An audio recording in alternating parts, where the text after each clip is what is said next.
Ada orang beriman ketika bikin dosa takut kepada Allah, langsung taubat. Ada yang lagi yang lebih tinggi, lagi berbuat baik, takut sama Allah. Kenapa? Dia ngerasa amal baiknya tuh sedikit dan waktunya terbatas. Dia pengen berbuat yang banyak tapi nggak punya waktu, nggak punya merasa lemah, merasa tidak maksimal, merasa belum memberikan semua hak Allah, merasa kurang, merasa belum istimewa, belum sempurna. Ini orang yang walladzina yu'tuna ma atau wa qulubuhum wajilah. Makanya teman-teman, kalau teman-teman perhatiin di akhir surat Al-Baqarah, kan tuh ada doa Rabbana la tu'akhidna in nasina aw akhtana. Itu bukan doa orang yang berbuat dosa loh. Itu doa orang habis beribadah. Dia habis beribadah, habis sholat misalnya, doanya Rabbana la tu'akhidna in nasina aw akhtana. Udah beribadah masih minta maaf sama Allah. Ya Allah, jangan marah ya sama saya kalau saya ada yang silap, ada yang lupa, ada yang gak sempurna. Ini orang beriman, udah beribadah masih minta maaf.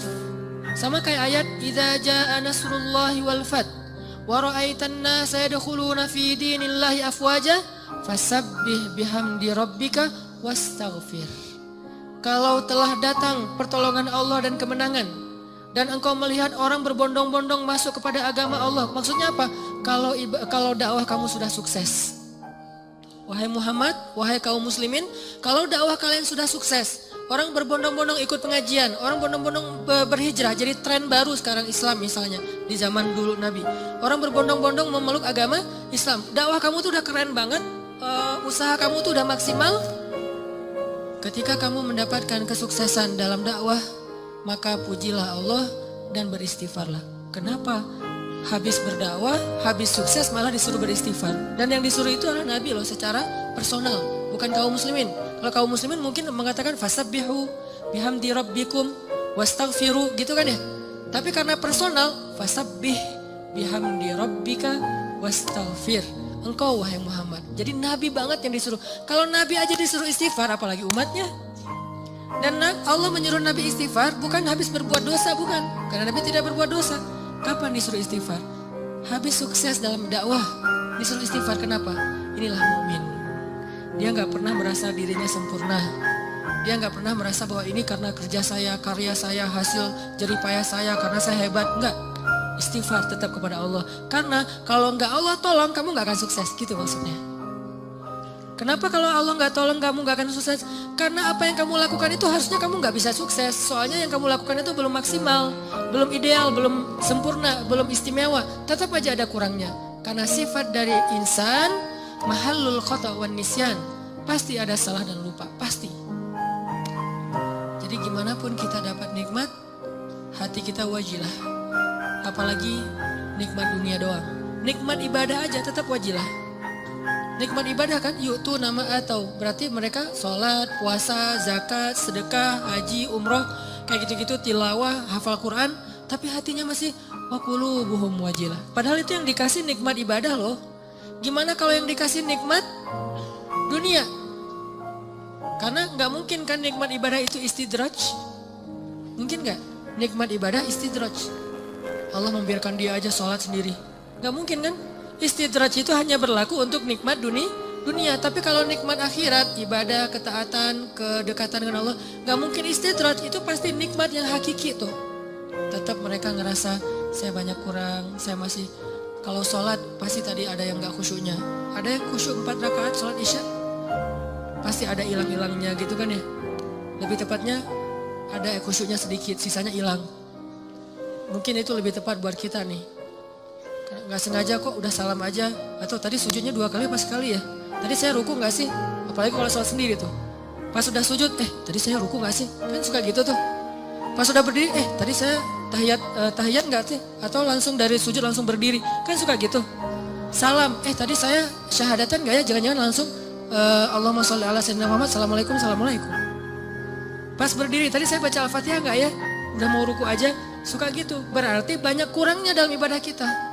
Tilawah juga gitu, pasti banyak baca yang salah. Jangan-jangan salah huruf, salah makna harusnya dosa. Puasa juga gitu, gak bisa jaga pandangan. Atau sedekah juga gitu, jangan-jangan saya sedekah belum bersih-bersih amat atau belum maksimal, masih banyak yang saya tahan, masih kikir. Intinya adalah jangan ngerasa udah sempurna.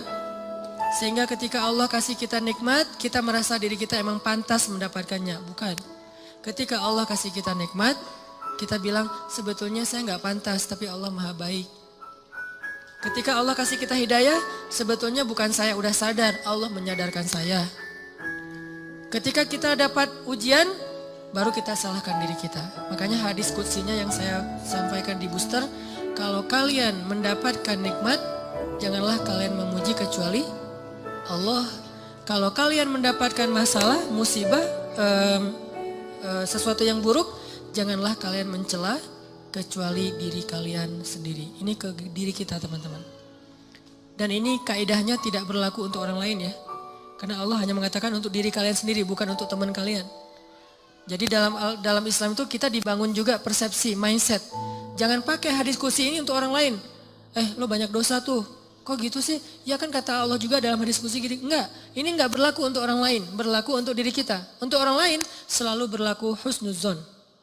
Ijtanibu katsiran minadh-dhon. Jauhi prasangka buruk kepada orang lain. Kalau dia dapat nikmat, Masya Allah, Allah sayang kepada dia sehingga diberkahi rezekinya. Kalau dia dapat ujian, Masya Allah, Allah pengen menggugurkan dosa dia, pengen mengangkat derajat dia.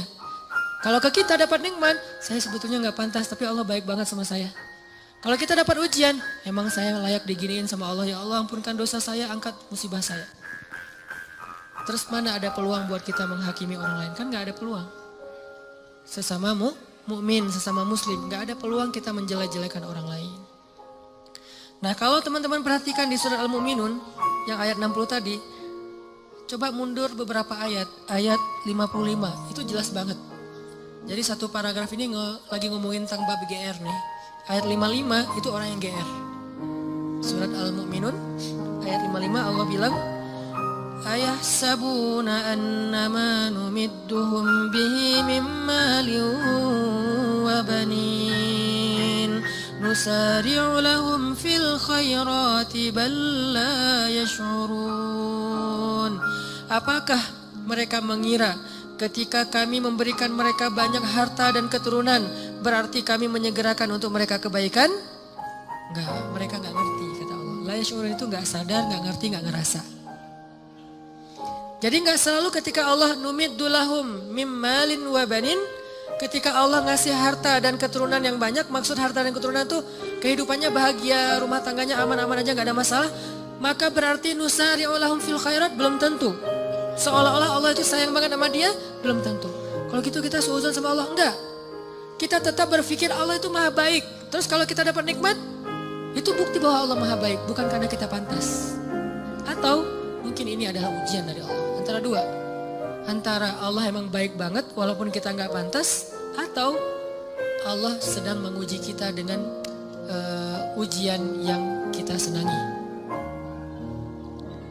Dulu ketika masih sendiri, setiap malam tahajud, ya Allah beri saya pasangan imam yang bisa ngimamin saya. Gak apa-apa deh yang dibaca Al-Ikhlas juga, yang penting dia imam. Yang imam, ya Allah beri saya makmum. Mudah-mudahan dia tetap mengamini doa-doa saya. Walaupun mungkin doa saya gak fasih. Doain setiap malam tahajud. Allah kasih nih. Persis kayak bayangan kita banget nih. Spesifik. Hidungnya, matanya, wah segala macam. Gua banget lah pokoknya. Pas udah dapat gitu masih bangun tahajud gak? Atau udah mulai telat-telat dikit? Kenapa telat-telat dikit? Susah bangunnya sekarang. Kalau dulu bangun cuman ngangkat bantal guling atau cuman selimut doang, itu juga kadang-kadang. Karena seringnya selimut udah terbang kemana, bantal guling kemana tidurnya teh. Macet banget tidurnya. Ada juga pas dia mau bangun, sekarang beda, bukan bantal guling, lengan. Cie. Mungkin lengan itu lebih ringan daripada bantal guling. Secara kilonya kayak gitu ya. Tapi rasanya berat. Taruh lengan, aduh gimana nih caranya, ntar dia terbangun. Kan saya nggak pengen ngebangunin dia, kasihan, alasan ya modus. Nggak tahajud, atau tahajudnya telat. Atau mulai berkurang, lama-lama tadi tahajud 11, sekarang jadi tinggal 8, 4, 2, tinggal witir doang. Tapi masih lumayan lah. Akhirnya subuh di masjid, subuh di rumah, subuh telat, subuh dijamak dengan duha. Kan bertahap tuh. Udah gitu ngejamaknya kompakan lagi, berjamaah. Jamak subuh sama duha berjamaah sama suami istri kan kompakan ya. Masya Allah luar biasa kompak, istiqomah, menjamak. Allah pengen nguji kita lewat pasangan justru. Kadang Allah pengen nguji kita dengan terlalu sibuk dengan kerjaan. Tadinya kita nggak punya kerjaan, nganggur, akhirnya bisa beribadah tepat waktu. Begitu udah ada kerjaan, jadi nggak tepat waktu lagi. Kenapa? Alasannya mulai sibuk, mulai rush, mulai tight jadwal, kayak gitu-gitu. Nah, ini artinya jangan selalu kegeeran bahwa Allah sayang sama kita. Bahwa kita layak disayangi oleh Allah, bukan. Mungkin antara dua, Allah emang baik banget atau Allah pengen nguji kita dengan nikmat tersebut. Jadi di sini disebutkan ayah sabun, apakah mereka mengira annama numiddu lahum min malin wa banin nusari'u lahum fil khairat bal la yash'urun. Mereka pikir kalau kami udah ngasih mereka harta dan keturunan berarti kami menyegerakan kebaikan buat mereka? La yash'urun, mereka nggak ngerti. Justru orang beriman di ayat berikutnya disebutkan walladzina yu'tuna ma ataw wa qulubuhum wajilah annahum ila rabbihim raji'un. Ulaika, orang yang kayak gini nih, yang wajilah, yang ngerasa kurang, yang ngerasa nggak pantas, yusari'una fil khairat. Selalu bersemangat melakukan kebaikan-kebaikan yang lain. Kenapa? Dia merasa masih kurang dirinya. Jadi jangan terlalu kegeeran. Kita boleh bilang alhamdulillah ya Allah mengijabah doa, ya boleh. Tapi jangan bilang alhamdulillah ya saya tuh emang doa saya jitu banget. Doa saya tuh emang cepat banget diijabah. Jangan sebutkan saya sama sekali. Kalau dalam kebaikan. Ini kita belajar bertahap. Kadang-kadang gak nyebutin di lisan, tapi di hati. Enggak lah, ini mah nikmat dari Allah dalam hati gua gitu loh. Wa asirru qawlakum awijharu bih innahu alimun bidatis sudur. Kalian rahasiakan ucapan kalian di hati atau kalian tampakkan dengan lisan, Allah Maha tahu apa yang ada di dalam dada kalian. Gak bisa bohong sama Allah. Terus gimana Ustadz kalau kebersit kayak gitu membatin? Lisan kita mah selalu ngomong Masya Allah ya lu lulus. Alhamdulillah ini nikmat dari Allah. Padahal gua gak bisa apa-apa. Lisan nih. Hati kita, ya emang kamu heran kalau saya lulus. Mulai kan ada sombong tuh. Mulai agak kegeeran nih. Kita kalau muncul itu langsung kita tolak, kita reject dengan apa? Astagfirullahaladzim. Kadang-kadang itu muncul bukan pengennya kita. Yuwaswisufi sudurinas, emang si dia tuh. Si dia mah keren buat saya. Orang itu, zat itu tuh. Yaitu khannas yuwaswisufi sudurinas. Kita gak pengen sombong, kita gak pengen riak. Dia yang yuwaswis supaya kita sombong. Saya kan pernah cerita, ngimamin. Pengen ngimamin yang paling maksimal.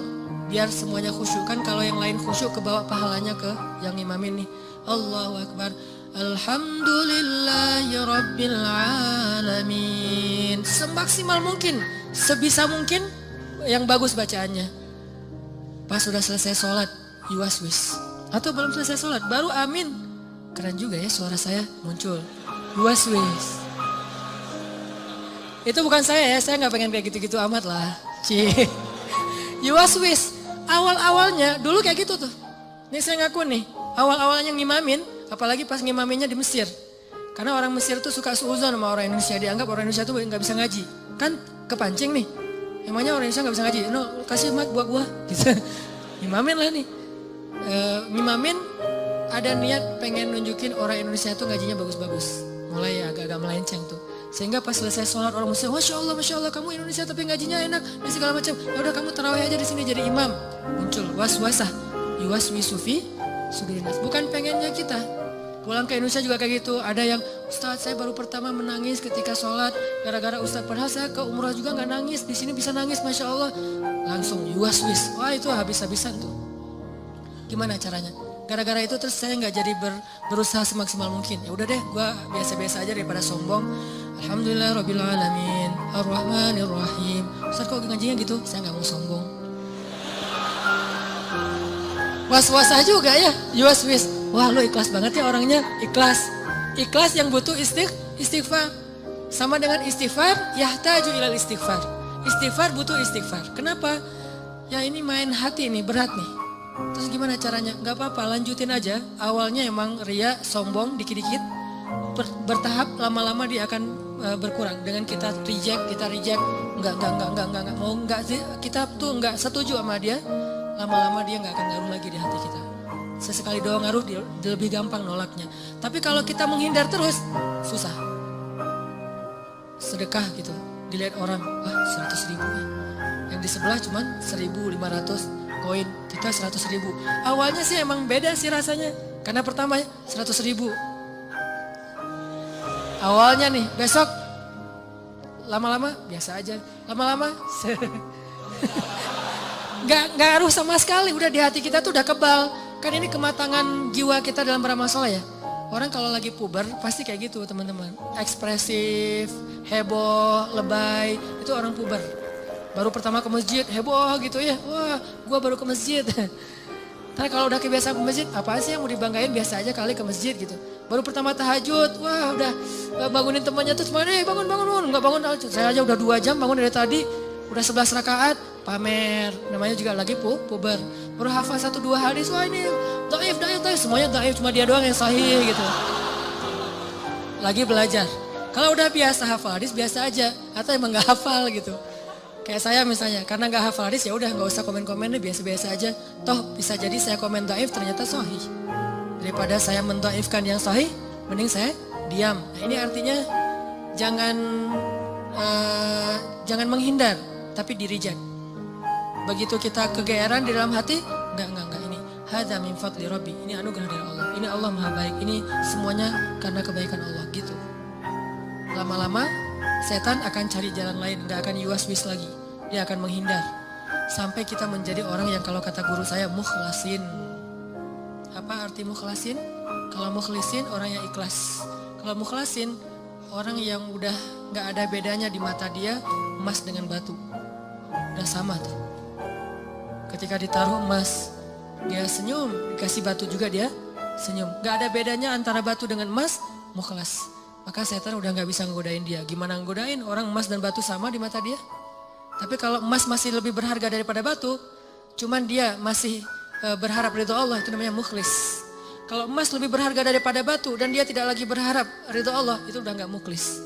Ada orang yang riya, ada mukhlis, ada mukhlas. Di mata Nabi Muhammad SAW, emas dan batu itu udah sama. Makanya setan udah gak mau goda-godain Nabi Muhammad. Kecuali ada setan yang masih anak baru gitu, godain Nabi Muhammad. Kalau setan yang udah senior ya, udah tahu, oh itu Muhammad gak usah digodain deh, habis-habisin waktu loh. Mending godain yang lain-lain aja, yang sahabat. Tapi kalau yang baru-baru kayak semangat gitu, gua mau godain orang nih. Pas ngeliat, ini ada lagi sholat digodain, Nabi Muhammad digodain. Kan sia-sia ya. Jadi kayak buang-buang waktu gitu. Dia godain Nabi Muhammad, begitu Nabi selesai sholat, dipegangin, digulung sama Nabi, digantung di tiang masjid. Teriak-teriak gitu. Pas pagi-pagi anak-anak Madinah, anak-anak kecil gitu, pergi sholat subuh, ngelihat ada bola tuh, mau diambil sama mereka, mau ditendang-tendang. Kata Nabi, jangan. Udah ditendang-tendang mereka, dia udah kesadaran, dikeroyok sama anak kecil Madinah gitu. Bayangin jin di masa itu jadi bola. Terus ditendang-tendang sama anak Madinah, diambil sama Nabi, dilepas, terus dia lari. Baru dia sadar sekarang, saya ternyata salah godain. Yang digoda adalah Rasulullah SAW. Kata teman-temannya, lo sih gak nanya-nanya ke senior.